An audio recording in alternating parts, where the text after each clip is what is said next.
আজকে আমরা একটা গুরুত্বপূর্ণ প্যাসেজ পড়ব, মডেল নাম্বার 5। লেখা হয়েছে এটা লালন শাহকে নিয়ে। লালন শাহ জন্মগ্রহণ করেছিলেন 1774 1774 সালে এবং মৃত্যুবরণ করেছিল 1890 সালে। ইজ বেস্ট নোন, সে সর্বোৎকৃষ্ট বা সবচেয়ে বেশি পরিচিত অ্যাজ অ্যান আইকন মানে একজন প্রতীক হিসাবে অফ দ্য বাউল ট্রেডিশন, মানে বাউল ঐতিহ্যের বা বাউল ধারার সবথেকে পরিচিত বা সবথেকে বেশি পরিচিত হিসেবে যে কিনা বাউল ধারার একজন প্রতীক হিসেবে সবচেয়ে বেশি পরিচিত ছিল ইন বেঙ্গল, মানে বাংলার এই অংশে।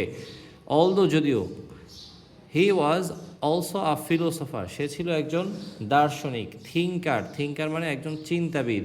অ্যান্ড সোশ্যাল রিফর্মার, এবং একজন সমাজ সংস্কারক বলতে পারি, সমাজ সংস্কারক। হি প্রেসড রিলিজিয়াস টলারেন্স, সে প্রচার করেছিলেন রিলিজিয়াস টলারেন্স অর্থ কি? ধর্মীয় সহনশীলতা। রিলিজিয়াস মানে ধর্মীয়, টলারেন্স মানে সহনশীলতা। এবং রিজেক্টেড, এবং প্রত্যাখ্যান করেছিলেন সোশ্যাল ডিফারেন্সেস, সামাজিক যত বিভেদ আছে, আলাদা ভাব আছে, সেই সকল বিভেদগুলোকে প্রত্যাখ্যান করেছিলেন। কিসের উপরে ভিত্তি করে সেই বিভেদগুলো ছিল? বেসড অন, ভিত্তি করে, ক্লাস, শ্রেণীর উপরে ভিত্তি করে, যে upper class, lower class, middle class, এই লোয়ার ক্লাসের উপর ভিত্তি করে যে ডিফারেন্সটা ছিল বা বিভেদটা ছিল সেটা সে প্রত্যাখ্যান করেছিলেন। কেস্ট মানে কি বলেন? জাতির উপরে ভিত্তি করে, হিন্দু জাতি, মুসলিম জাতি, এরকম, বা তোমার হচ্ছে বাঙালি জাতি, ভারতীয় জাতি, এরকম জাতির উপরে ভিত্তি করে যত ভেদাভেদ ছিল সেই ভেদাভেদগুলোকে সে প্রত্যাখ্যান করেছিলেন। অ্যান্ড ক্রিড মানে ধর্মের উপরে ভিত্তি করে যত ভেদাভেদ ছিল সকল ভেদাভেদ সে প্রত্যাখ্যান করেছিলেন। তার মানে সে ধর্মীয় একটি সহনশীলতার চর্চা করেছিলেন বা প্রচার করেছিলেন। হি অলসো বিলিভ দ্যাট, সে বিশ্বাস করতেন যে আ সার্চ ফর ট্রুথ, সত্যের অনুসন্ধান শুড বিগিন, সেটা শুরু হওয়া উচিত উইথ দ্য বডি, শরীরের মাধ্যমে, শরীর দিয়ে সত্যের অনুসন্ধান শুরু করা উচিত। হুইচ রিফ্লেক্টস, যা কিনা প্রতিফলিত করে the mystery of creation, mystery মানে রহস্য, অফ ক্রিয়েশন মানে সৃষ্টির রহস্য প্রতিফলিত করে। তার মানে সত্যের অনুসন্ধান শুরু হবে কোথা থেকে? উইথ দ্য বডি, শরীরের মাধ্যমে সত্যের অনুসন্ধান শুরু হবে। অলদো অর্থ কি বলেন? যদিও লালনের যে গানগুলো আর অ্যাডমায়ার্ড মানে প্রশংসিত হয়, for the profound philosophical and mystical insights, জন্য, দ্য প্রোফাউন্ড ফিলোসফিক্যাল মানে গভীর দার্শনিক, এবং মিস্টিক্যাল ইনসাইটস মানে আধ্যাত্মিক অনেক অন্তর্দৃষ্টিমূলক কথা থাকার কারণে, দে অফার, যা এই গানগুলো আমাদেরকে প্রদান করে। হি ডিড নট রিসিভ, সে কি করেনি? গ্রহণ করেনি এনি ফর্মাল এডুকেশন, সে কোনো প্রাতিষ্ঠানিক শিক্ষা গ্রহণ করেননি, কিন্তু আধ্যাত্মিক লোক ছিলেন, এরকম। Not much is known about his early life, মানে খুব বেশি একটা জানা যায় না অ্যাবাউট হিজ আর্লি লাইফ, তার শৈশব জীবন সম্পর্কে বা তার প্রাথমিক জীবন সম্পর্কে অতটা বেশি জানা যায় না। A popular story about him, তার সম্পর্কে একটা জনপ্রিয় গল্প, which many believe two be true, যা অনেকেই সত্য হিসেবে বিশ্বাস করে, ইজ দ্যাট, তা হলো যে, হোয়াইল অন আ পিলগ্রিমেজ, একটা তীর্থযাত্রার সময়, পিলগ্রিমেজ মানে তীর্থযাত্রা, পুণ্যের আশায় যে যাত্রাটা করা হয়, টু আ হোলি প্লেস, একটা পবিত্র জায়গায় তীর্থযাত্রার সময়, লালন, এই যে লালন শাহ, হু ওয়াজ বর্ন আ হিন্দু, যে কিনা একজন হিন্দু হিসাবে জন্মগ্রহণ করেছিল, কন্ট্রাক্টেড এ স্মল পক্স, সে গুটি বসন্তে আক্রান্ত হন। কন্ট্রাক্টেড স্মল পক্স মানে কি? গুটি বসন্ত রোগে আক্রান্ত হন। এবং ওয়াজ অ্যাবান্ডন্ড মানে পরিত্যক্ত হন, মানে সবাই ছেড়ে যান, বাই হিজ কম্প্যানিয়ন্স, তার সঙ্গী সাথীদের দ্বারা পরিত্যক্ত হন, মানে সঙ্গী সাথীরা তাকে ছেড়ে চলে যায়, কারণ সবাই চিন্তা করছে এখান থেকে আবার আমাদের কাছে ছড়ায় কিনা, এই জন্য। মুসলিম ফকির, একজন মুসলিম ফকির বা দরবেশ, নাম হলো সিরাজ শাহ, নাম কি? Siraj Shah, picked him up, তাকে তুলে নেন বা তুলে আনেন।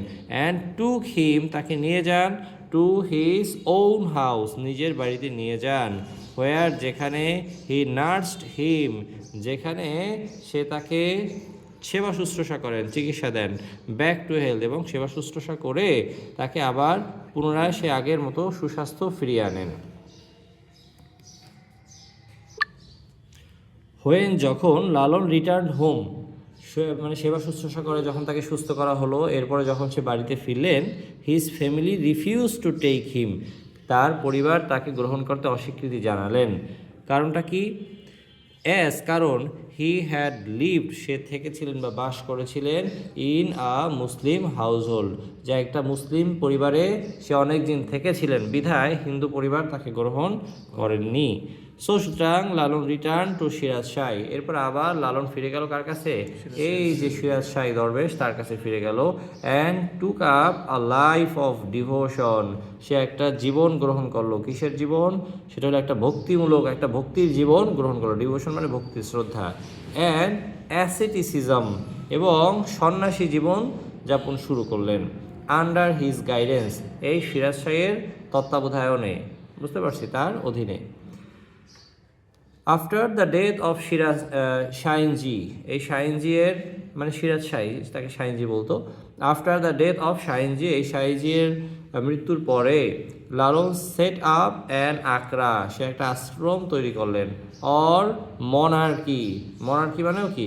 আশ্রম বা আখড়া তৈরি করলেন। ইন চুরিয়া, নিয়ার কুষ্টিয়া, কুষ্টিয়ার কাছের চুরিয়া নামক জায়গায় সে একটা আশ্রম তৈরি করলেন।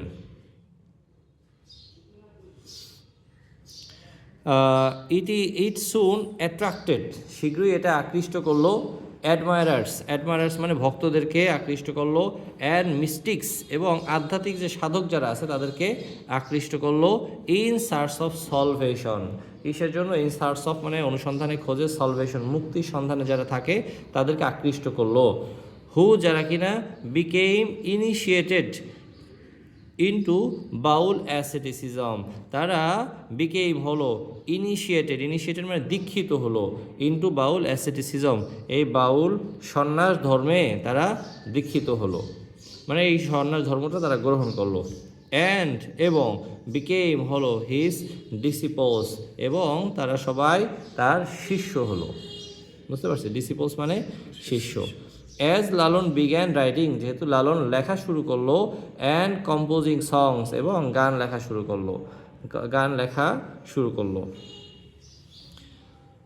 হুইচ হিজ ডিসিপলস, যা কিনা তার শিষ্যরা, স্যাং গাইতো, উইথ অ্যাকম্প্লিমেন্ট অফ মানে সহযোগিতায়, সাথে নিয়ে, একতারা অ্যান্ড দোতারা, একতারা এবং দোতারা হাতে নিয়ে তার তোমার হচ্ছে আছে, তোমার যে ভক্ত যারা আছে, শিষ্য যারা আছে, তারা কি করলো? এই দিয়ে গান গাইতে শুরু করলো।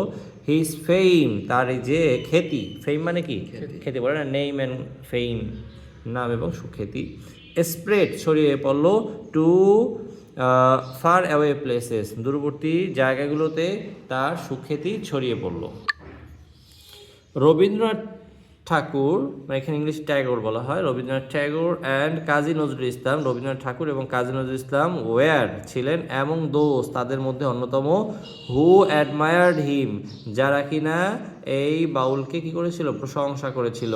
অ্যান্ড ওয়ার ইনফ্লুয়েন্সড বাই, এবং প্রভাবিত হয়েছিল, হিজ শাহজিয়া ফিলোসফি, তার যে শাহজিয়া ফিলোসফি নামক একটা তোমার হচ্ছে দর্শন আছে, সেই দর্শনে তারাও, সেই দর্শন দ্বারা তারাও প্রভাবিত হলো। এখন শাহজিয়া ফিলোসফিটা কি সেটা সামনে ব্যাখ্যা দেয়া আছে। দ্য অ্যাটেইনমেন্ট অফ দ্য সেলফ, আত্মার একটা তোমার হচ্ছে কোনো একটা অবস্থায় পৌঁছানো, আত্মার একটা অ্যাটেইনমেন্ট, একটা ধারা বা একটা তোমার হচ্ছে উপলব্ধিও বলতে পারো। অ্যাটেইনমেন্ট অফ দ্য সেলফ, আত্মার উপলব্ধি, থ্রু মধ্য দিয়ে, দ্য সিম্পল ট্রুথ, সাধারণ সত্যের মধ্য দিয়ে আত্মার উপলব্ধি, দ্যাট রিসাইড, যা কিনা থাকে, ইন অনস ওন বডি, যা কিনা একজন নিজের শরীরের মধ্যেই থাকে, অ্যান্ড সোল, এবং আত্মার মধ্যেই থাকে, নট আউটসাইড, বাইরে থাকে না, মানে নিজকে অনুসন্ধান করে খুঁজে বের করা।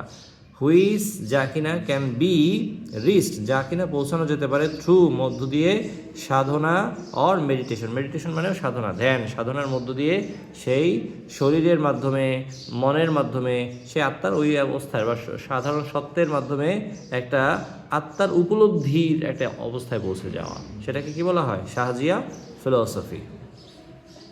তো মেনি অফ হিজ ডিসিপলস তার শিষ্যদের অনেকেই অলসো বিকেম হয়েছিলেন ফেমাস বিখ্যাত হয়েছিলেন ফর দেয়ার সংস এই তাদের গানগুলোর জন্য অনেকেই বিখ্যাত হয়েছিলেন। দে ইনক্লুডেড তারা অন্তর্ভুক্ত করেছিলেন কাঙ্গাল হরিনাথ, আচ্ছা তাদের মধ্যে অন্তর্ভুক্ত ছিল কাঙ্গাল হরিনাথ মজুমদার অন্তর্ভুক্ত ছিল। তারপর হচ্ছে এখানে পাগলা কানাই ছিল, অ্যান্ড দুদু শাহ এরা ছিল তাদের মধ্যে বিখ্যাত, মানে লালনের যারা শিষ্যদের মধ্যে এরা আবার ফেমাস ছিল।